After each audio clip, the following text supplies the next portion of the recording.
우리 저녁에 함께 나눌 말씀은 히브리서 11장 20절과 21절 두 절 말씀입니다. 히브리서 11장 20절 21절 말씀은 신약 성경 365면에 있습니다. 히브리서 11장 20절 21절 두 절 말씀 우리 한 목소리로 함께 봉독하겠습니다. 믿음으로 이삭은 장차 있을 일에 대하여 야곱과 에서에게 축복하였으며 믿음으로 야곱은 죽을 때에 요셉의 각 아들에게 축복하고 그 지팡이 머리에 의지하여 경배하였으며 아멘. 요즘 우리가 그 여호수아서 우리 묵상하는데 큐티하는데 지난 주일 본문이 갈렙이 헤브론 땅을 점령하는 본문이었잖아요. 85세에 이 땅을 내게 주십시오 그렇게 하고는 점령하지 못했던 그 헤브론 땅을 점령했던 그 갈렙이 떠오릅니다. 오늘 그 마지막에 자꾸 이 음이 자꾸 높아져 가지고 저 어디까지 올라가시려고 저러시나, 하늘까지 올라가시겠다 그랬는데 어떤 찬양대는 중간에 조금 실수하면 은혜가 확 떨어지는데 이 갈렙 찬양단 중간에 실수하면 은혜가 더 커지는, 정말 누구도 흉내낼 수 없는 우리 갈렙 찬양대 우리의 자랑입니다. 너무 귀한 찬양 고맙습니다. 오늘은 우리 신재원 목사님 새로 부임하시고 첫 번째 설교 하시게 되었습니다. 야곱의 믿음이라는 제목으로 말씀 주실 텐데 오늘 첫 설교인 만큼 또 우리 좀 박수로 환영했으면 좋겠어요. 잘 오셨다고 귀한 말씀 달라고.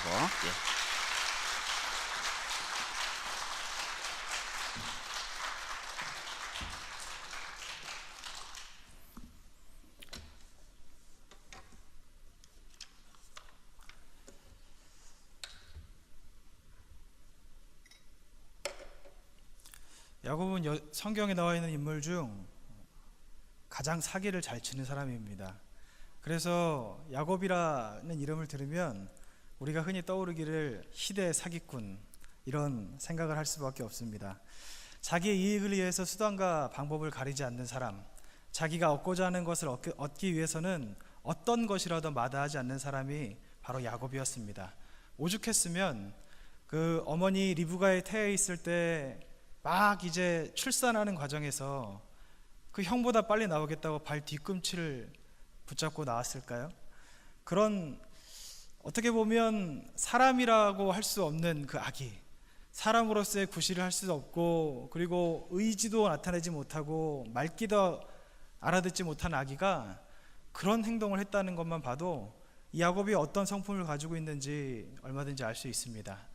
그런데 야곱이 희대의 사기꾼이라는 그 별명을 얻게 되었던 아주 중요한 사건이 있죠. 다들 아주 잘 알고 계시는 자기가 장자권을 얻기 위해서 아버지와 에서 그 형을 속였던 사건입니다. 장자권이라는 자기 목표를 설정해 놓고 그 목표를 이루기 위해서 아버지를 속였습니다. 자기를 사랑하던 아버지, 그리고 하나밖에 없는 형을 감쪽같이 속였습니다. 어머니와 한통속이 되어서 아버지를 속였고 그리고 형도 속였고, 그래서 성공했죠. 참 못됐습니다. 어떻게 이렇게 형제에게 아무렇지도 않게 사기를 칠 수 있을까, 거짓말할 수 있을까, 이런 생각이 듭니다. 그 형 에서를 속였을 때 장자권을 얻기 위해서 팥죽과 떡으로 그 형을 유혹했습니다. 참 야곱의 입장에서는 다행스럽게도 형 에서는 몸은 발달했지만 머리는 좀 덜 발달한 사람이어서 쉽게 속아 넘어갔습니다.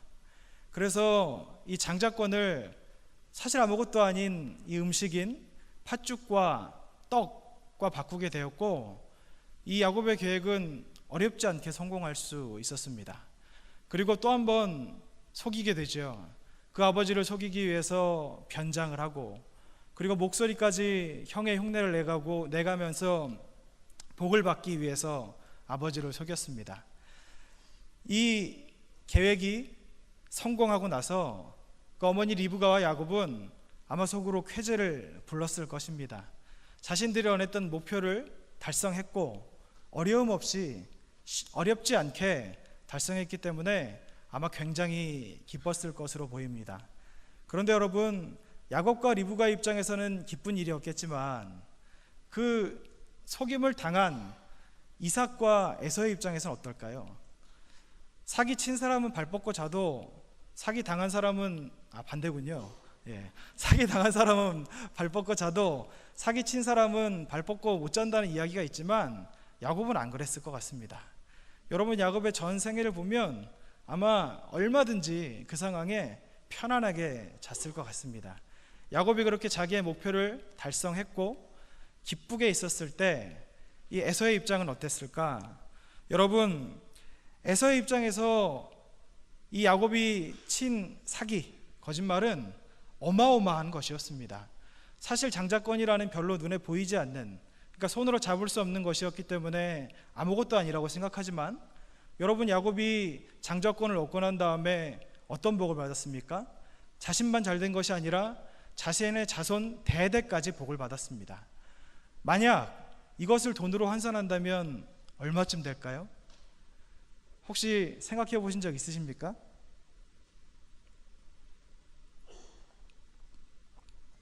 제가 좀 계산을 해봤는데요, 안 되더라고요. 돈으로 환산할 수가 없을 정도로 아주 어마어마한 것이라는 생각이 들었습니다. 이렇게 어마어마한 것을 뺏겼던 에서, 그냥 뺏긴 것뿐만 아니라 자기 동생에게 속임을 당해서 뺏겼던 에서. 그런데 사실 따지고 보면 속이긴 했지만 자기가 준 것이죠. 그래서 누구한테 하소연할 수도 없는 그런 에서의 입장에서 볼 때 이 일은 아주 화가 나는 일이었다고 할 수 있습니다. 그럼 여러분, 만약 우리 주위에서 이런 일이 일어났다고 한다면 여러분 어떻게 생각하시겠습니까? 형제가 있는데 동생이 형을 속인 거예요. 그런데 속여가지고 그 집안에 몰래 숨겨져 있던 어마어마한 재산을 탈취한 겁니다. 그런데 그 둘이 교회 청년이래요. 여러분, 그럼 그 사람들 중에 누구 편을 들으시겠습니까? 저는 생각해 보니까 당연히 사기당한 형 편을 들겠죠. 가해자가 동생이고 피해자가 형이기 때문에. 여러분도 아마 그렇게 생각하시는 분이 많으실 거라 생각됩니다. 이 상황은 누가 봐도 억울한 에서의 입장에서 아주 억울한 상황입니다. 이 상황은 어느 누가 보더라도 야곱이 잘못했다, 못된 사람이다 이야기할 만한 그런 상황입니다. 그래서 야곱의 편을 들기보다는 에서의 편을 들 수밖에 없는 그런 상황입니다. 그런데 여러분, 하나님은 누구 편을 들으셨습니까? 야곱의 편을 들어주셨습니다. 아브라함의 하나님, 이삭의 하나님, 야곱의 하나님이라는 말이 성경에 아주 많이 나오는 것을 보면 에서의 편이 아니라 야곱의 편을 들어주셨습니다. 가해자인 야곱의 편을 들으신 하나님, 피해자인 에서의 편을 들지 않으시고 가해자를 택하셨던 하나님, 여러분 좀 이해가 되십니까? 저는 좀 이해가 되지 않더라고요. 요즘 우리가 사는 세상은 정의에 대해서 굉장히 민감한 세상입니다. 뉴스를 보면 누가 사고를 쳤는데, 어떤 사고가 났는데, 그래서 사람이 죽었는데 그 가해한 사람에 대해서 처벌이 너무 낮아서 문제가 많다, 법이 잘못됐다 이야기하는 일이 아주 많은 세상입니다. 여러분, 법이라고 하는 것은 우리 사회를 지탱하는 아주 최소한의 선이고, 그리고 우리 같은 서민들에게 정의를 구현해 줄 수 있는 마지막 보루이기도 한데, 이 법이 제대로 구현되지 않다 보니 많은 사람들의 입에서 정의가 없는 세상이라는 말이 흘러나오는 그런 시대를 살아가고 있는 것이 바로 우리들이라고 할 수 있습니다. 여러분, 그럼 정의가 무엇입니까? 권선징악이죠. 선한 것은 권하고 악한 것은 징벌한다. 이게 바로 정의입니다. 선한 일을 한 사람에게는 상을 주고 악한 일을 한 사람에게는 벌을 주는 것이 바로 정의입니다. 여러분, 그런 입장에서 본다면, 권선징악의 그 시선에서 바라본다면 하나님께서 누구의 편을 드셨어야 됐을까요? 가해자의 편을 드셔야 됩니까? 아니면 피해자의 편을 드셨어야 합니까? 우리 입장에서 볼 때는 당연히 가해자인 야곱의 편을 드는 것이 아니라 피해자인 에서의 편을 드는 것이 맞습니다. 그런데 하나님께서는 이 너무도 억울했을 그 에서를 뒤로 하시고 야곱을 선택하셨습니다. 분명 피해자와 가해자가 나누어져 있고 누가 봐도 이것은 훔친 것이고 거짓말한 것이고 속여서 빼앗은 것인데 하나님께서는 에서가 아닌 야곱의 편을 드셨습니다. 요즘 우리가 말하는 그 정의의 입장에서 볼 때 어떻게 들리실지 모르겠지만 하나님은 이 일만 놓고 본다면 정의로운 분이 아니라고 할 수 있습니다. 왜냐하면 우리의 생각할 때는 에서의 편을 들어주시는 것이 정의이기 때문입니다. 때린 사람이 있고 맞은 사람이 있는데 때린 사람 편을 드는 사람이 어디 있습니까? 당연히 맞은 사람, 피해 입은 사람, 고통받은 사람, 아파하고 있는 사람 편을 들어야 하는 것이 아닙니까? 그런데 하나님께서는 속임을 당한 것도 화가 나고 분통이 나는데 복마저 빼앗겨 버린 이 에서의 편을 들으신 것이 아니라 야곱의 편을 들으셨습니다. 왜냐하면 하나님 입장에서는 야곱의 편을 드는 것이 정의이기 때문입니다. 야곱과 에서의 차이가 무엇입니까? 이 장자의 명분에 대해서 어떤 태도를 가지고 있느냐, 이 차이가 있습니다. 야곱은 이 장자의 명분에 대해서 굉장히 중요하게 생각했던 것으로 보입니다. 그래서 형도 속였고 아버지도 속였습니다. 반면에 에서는 이 장자의 명분에 대해서 그렇게 중요하게 생각하지 않았던 것 같습니다. 얼마나 하찮게 생각했으면 팥죽과 떡, 이것에 장자의 명분을 바꿀 수 있었을까요? 하나님의 눈에서 보실 때는 이 장자의 명분에 대해서 누가 더 중요하게 생각했는지가 더 중요하셨기 때문에 야곱의 편을 드셨다고 할 수 있습니다. 정의에 대한 세상의 기준과 하나님의 기준은 다릅니다. 우리가 생각하는 정의는 피해자와 가해자가 나뉘어져 있고 당연히 가해자가 아니라 피해자의 편을 드는 것이 맞다고 생각하지만 하나님이 보실 때, 우리가 볼 때 피해자인 사람의 편을 들지 않으시고 가해자의 편을 들으신 것은 이것이 바로 하나님의 정의이기 때문입니다. 여러분, 그럼 무엇 때문에 그러실까요? 사무엘상 16장 7절에 내가 보는 것은 사람과 같지 아니하니 사람은 외모를 보거니와 나 여호와는 중심을 보느니라. 사람은 외모를 봅니다. 눈에 보이는 것을 보고 판단합니다. 이 사람이 어떤 말을 하느냐, 이 사람이 어떻게 행동하느냐, 이 사람이 어떤 상황에 놓여 있느냐, 이 사람이 어떤 배경을 가지고 있느냐, 이 사람이 어떤 사람이냐를 보는 것이 바로 사람입니다. 그러나 하나님께서는 우리의 눈으로 볼 수 있는 것으로 판단하지 않으시고 우리가 볼 수 없는 그 마음의 깊은 곳까지 보시고 그것으로 판단하신다고 오늘 성경에서는 말씀하고 계십니다.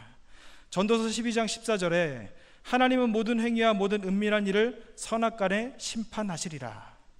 하나님께서 우리에게 이렇게 말씀하시는 이유가 무엇일까요?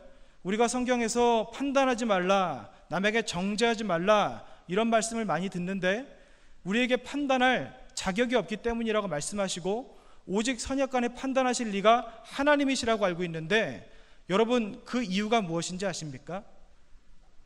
우리가 판단할 권한이 없기 때문일까요? 그렇지 않습니다. 하나님께서 우리에게 그렇게 말씀하신 이유는 우리는 선악을 분별할 수 없기 때문입니다.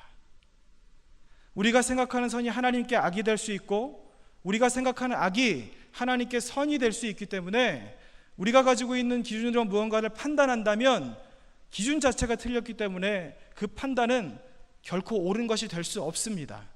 그래서 하나님께서는 우리에게 판단하지 말라고 말씀하고 계시고 오직 선악간에 판단하실 수 있는 분은 하나님 한 분밖에 계시지 않는다고 성경에서 말씀하고 계신 겁니다. 하나님께서 우리를 처음 만드셨을 그때, 아담과 하와를 만드셨을 때는 지혜와 계시의 영이신 하나님께서 그들과 함께 하셨고 그들은 모든 것을 알 수 있었고 모든 것에 대해서 모르는 것이 없는 상황이었습니다. 그래서 그 아담에게 동물들을 데리고 갔을 때 그 아담의 입에서 나오는 말로 그 동물의 이름이 붙여졌다는 것만 봐도 하나님께서 그들과 얼마나 가까이 하셨고 그들에게 얼마나 큰 지혜를 주셨는지 알 수 있는 대목이라 할 수 있습니다. 그러나 그들이 하나님 앞에 범죄함으로 말미암아 하나님과 교제하던 그 영이 죽어지고 그 사람의 모습은 온전한 모습이 아니라 하나님과 교제할 수 없는, 하나님의 뜻을 알 수 없는 반쪽인 모습이 되어버립니다. 망가진 모습이 되었다는 것이죠. 그런 모습으로 살다 보니 이 세상의 주인인 마귀가 하늘을 지배하고 있는 이 세상에 살다 보니 하나님의 뜻을 알 수 있는 방법이 없다 보니 자신들만의 기준으로, 자신들만의 생각으로, 자신들의 소견에 옳은 대로, 자신들이 배운 대로, 자신들이 경험한 대로 여러 가지 기준과 방법을 만들고 그것에 따라 살아가는 것이 바로 사람입니다. 여러분, 그렇기 때문에 우리는 하나님께서 어떤 기준을 가지고 계신지 정확하게 알 수 있는 방법이 없습니다. 그래서 하나님께서는 피해자와 가해자가 분명한 이 야곱과 에서의 상황에서 우리의 생각과는 다르게 야곱의 편을 드셨던 것입니다. 우리는 권선징악 굉장히 중요하게 생각합니다. 권선징악이 펼쳐지는 세상이 살기 좋은 세상이라고 말합니다. 지금 우리가 살고 있는 이 정부도 사람이 먼저다라고 이야기하면서 권선징악에 대해서 이야기하고 있는데, 여러분, 성경에서 권선징악에 대해서 말씀하고 있고 분명 권선징악이 정의의 원리이긴 하지만 분명한 것은 무엇이냐면 그 기준은 오직 하나님 앞에 있다는 것입니다. 우리가 생각할 때 옳은 것, 우리가 경험하고 우리가 배우고 우리가 지금까지 살아왔던 여러 가지 문화나 관습이 쌓여서 이렇게 세워진 기준들은 하나님 앞에 결코 옳은 것이 될 수 없다고 오늘 성경에서는 말씀하고 있습니다. 우리 안에 혹시 정의라는 명분으로 자리 잡고 있는 기준이 있지 않습니까? 그런데 여러분, 그 정의라는 명분, 내가 가지고 있는 기준이 하나님 앞에 완전히 틀릴 수 있습니다. 여러분, 만약 하나님을 모르는 사람들이 이 야곱과 에서의 이야기를 듣고 누구의 편을 들을 것이냐고 이야기하면 그 사람들은 당연히 에서의 편을 들을 것입니다. 그리고 그 사람들에게 하나님께서는 에서의 편을 들지 않고 야곱의 편을 드셨는데요, 그러면 그 사람들이 하나님을 믿을까요? 아마 하나님에 대해서 손가락질하고 비난할 것입니다. 자기들이 가지고 있는 기준과 전혀 맞지 않기 때문입니다. 그러나 우리는 하나님을 아는 사람들입니다. 우리는 하나님을 믿고 있는 사람들입니다. 이 세상을 움직이고 있는 규범이나 법이나 사회 제도나 교육이나 경험한 것, 그 어떤 것보다도 하나님께서 가지고 계신 그 기준을 가장 최우선에 삼고 그 기준을 따라가야 하는 것이 하나님을 믿는 우리 모든 사람들의 모습이라 할 수 있습니다.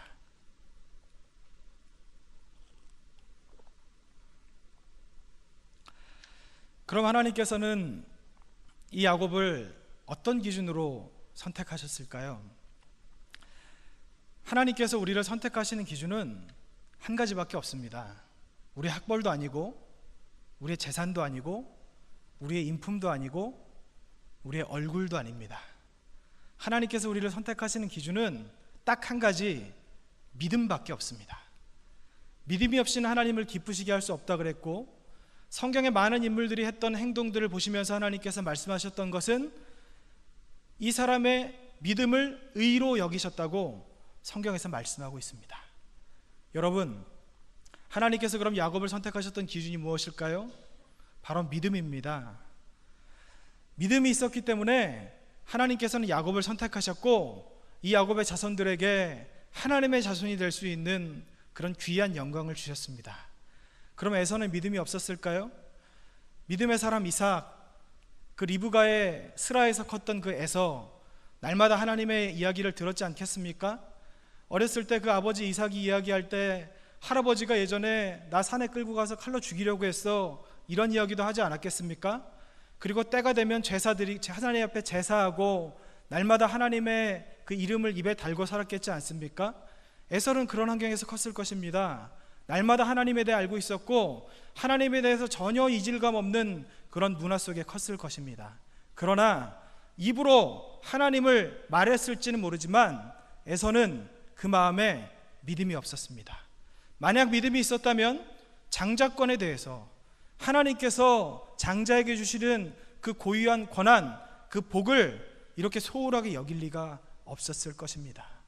만약 에서가 보이지 않는 하나님을 믿는 믿음이 있었다면 야곱이 자기를 그렇게 속일 때 결코 그렇게 팥죽과 떡 몇 덩이에 장자권을 파는 믿음 없는 행동을 하지는 않았을 것입니다. 믿음은 말로만 하는 것이 아닙니다. 입으로 하나님을 믿는다고 해서 믿음이 있는 것이 아닙니다. 믿음은 말하는 대로 살아가는 것이 바로 믿음입니다. 그런 면에서 볼 때 야곱은 믿은 대로 살았습니다. 하나님을 믿는 믿음이 있었고 장자권을 하나님께서 주신다는 것을 알고 있었고 장자의 권한, 이 복을 받으면 얼마나 큰 복을 받을 수 있을지에 대해서 알고 있었기 때문에 어떻게 보면 형도 속이고 아버지도 속이는 파렴치 않은 길을 선택할 수밖에 없었던 것입니다. 악착같이 그 장자권을 차지하기 위해서 수단과 방법을 가리지 않을 수밖에 없었을 것입니다. 여러분, 야곱이 아버지와 형을 속일 때 어떤 생각으로 속였을까요? 형의 성격을 몰랐을까요? 몸은 발달했지만 머리는 좀 덜 발달한 형. 화가 나면 아마 뭐든지 다 집어 던지고 말보다 주먹이 먼저 나왔겠죠? 어릴 때 많이 맞고 컸지 않았겠습니까?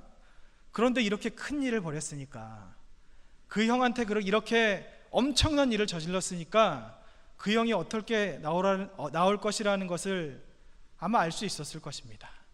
야곱같이 약삭 빠르고 계산이 빠른 사람은 아마 내가 형을 속이면 형이 나를 죽이려 할 거야, 이런 생각 얼마든지 할 수 있었을 것입니다. 창세기 27장 45절에 그 야곱의 어머니 리브가가 에서가 야곱을 죽이겠다고 하는 말을 듣고 며칠만 피해 있어라, 형이 너를 죽이려고 화가 나서 저렇게 마음이 없는 말을 하는데 며칠만 피해 있다 오면 될 거다, 이렇게 말합니다. 야곱은 그래서 삼촌 라반의 집으로 가게 되죠. 그런데 여러분, 야곱이 며칠만 갔다가 돌아올 심산으로 갔을까요? 성경을 읽어보니까 그렇지 않더라고요. 창세기 28장 21절에 내가 평안히 아버지 집으로 돌아가게 하시오면 여호와께서 나의 하나님이 되실 것이요 라고 서원합니다. 여러분, 서원이 무엇입니까? 소원과도 같은 것이죠. 내가 할 수 있는 거, 내가 마음만 먹으면 당장 이룰 수 있는 것을 소원이라고 이야기합니까? 내 힘으로 할 수 없는 것, 내가 할 수 없는 일, 그래서 하나님 앞에 맡기는 것, 하나님이 해주셔야 됩니다 라고 고백하고 기도하는 것, 이것이 서원 아닙니까? 그런데 야곱이 서원하고 있습니다. 하나님, 만약 내가 아버지의 집으로 무사하게 돌아가게 하시면, 이라고 서원하고 있습니다. 이 말은 무슨 말이냐면 이 야곱은 아버지의 집으로 못 돌아갈 것이라는 것을 이미 알고 있었습니다. 그냥 며칠만 피해 있으려고 잠깐 도망간 것이 아니라 자기의 한 이 일로 인해서 다시는 사랑하는 아버지와 어머니, 그리고 지금은 비록 속였지만 사랑하는 형, 그리고 자기가 어렸을 때부터 자라왔던 누렸던 그 모든 것들로부터 영원히 떠나게 될 것이라는 것을 아마 알 수 있었던 것으로 보입니다. 여러분, 이 대목에서 우리는 야곱의 믿음을 알 수 있습니다. 여러분, 야곱은 하나님께서 주신 그 하늘의 상급을 차지하기 위해서 자기 아버지와 어머니와 형과 누렸던 그 모든 것들을 다 포기했습니다. 그 모든 것들을 다 버리고 눈에 보이지 않는 하나님, 눈에 보이지 않는 장자의 명분, 이것을 선택했습니다. 하나님께서 이 모습을 보시고 야곱의 편을 들어주셨습니다. 야곱의 믿음은 바로 이런 것입니다. 야곱의 믿음은 말로만 하는 것이 아니라, 말로만 하나님에 대해서 이야기하고 말로만 신앙생활하는 것이 아니라 믿은 대로 행동하며 믿은 대로 살아갔던 바로 살아있는 믿음이었습니다. 눈에 보이는 그 모든 것들을 포기하면서 눈에 보이지 않는 하나님을 선택했던 야곱. 하나님께서 이 야곱의 모습을 보시며 얼마나 기쁘셨을까요? 믿음이 없이는 하나님을 기쁘시게 하실 수 없다고 했는데, 야곱이 이 사랑하는 아버지와 어머니, 형과 그 누렸던 그 모든 것들을 버리고 하나님을 택했다는 이 사실 하나만으로 하나님께서 얼마나 기쁘셨을까요? 여러분, 우리가 세상을 살아가며 신앙생활하며 하나님을 믿는 믿음이 있는데 입으로만 하나님에 대해서 말하는 것이 아니라 우리의 삶에서 이 야곱과 같이 하나님을 믿는 믿음을 보이며 살아가시는 저와 여러분이 삶이 되셨으면 합니다. 믿음은 말로만 하는 것이 아닙니다. 에서도 말로 얼마든지 하나님에 대해서 이야기했을 것입니다.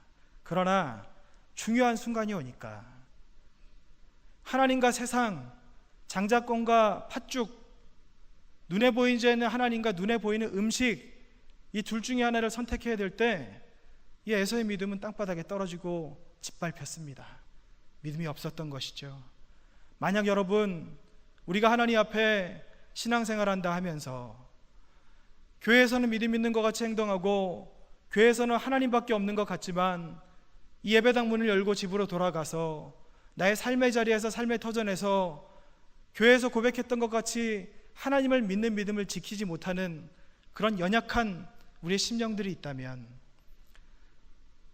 여러분, 우리 이 시간을 통하여서 에서같이 되지 마시고 야곱같이 믿음의 사람이 되셨으면 합니다. 그래서 하나님께서 우리의 믿음을 의로 여기시고 우리의 믿음을 기쁨으로 받으시는 그런 신앙생활 하시는 저와 여러분이 삶이 되셨으면 합니다. 하나님께서는 믿는 사람들을 불러주셨고 그리고 믿음이라고 하는 것을 통하여서 주님의 자녀가 되는 권세를 주셨습니다. 얼마나 감사한 일입니까? 얼마나 큰 복음입니까? 몇 대가 기독교 집안인지, 얼마나 신앙생활을 열심히 하는 부모님 밑에서 컸는지, 얼마나 재산이 있는지, 얼마나 학벌이 좋은지 이런 것들을 전혀 따지지 않으시고 정말 생각 하나하나부터 말과 행동 하나하나까지 죄가 아니고는 설명할 수 없는 우리들을 다 따지지 않으시고 믿음만 보고 선택하셨다는 그 사실, 이것이 우리에게 얼마나 큰 복음이고 감사한 일인지 모르겠습니다. 여러분, 하나님께서 우리에게 믿음으로 기회를 주셨으니 그 기회를 붙잡아 야곱과 같이 아브라함의 하나님, 이삭의 하나님, 야곱의 하나님, 그리고 우리의 하나님의 삶을 살아갈 수 있는 우리 영죽의 모든 성도님들의 삶이 되셨으면 합니다. 기도합니다.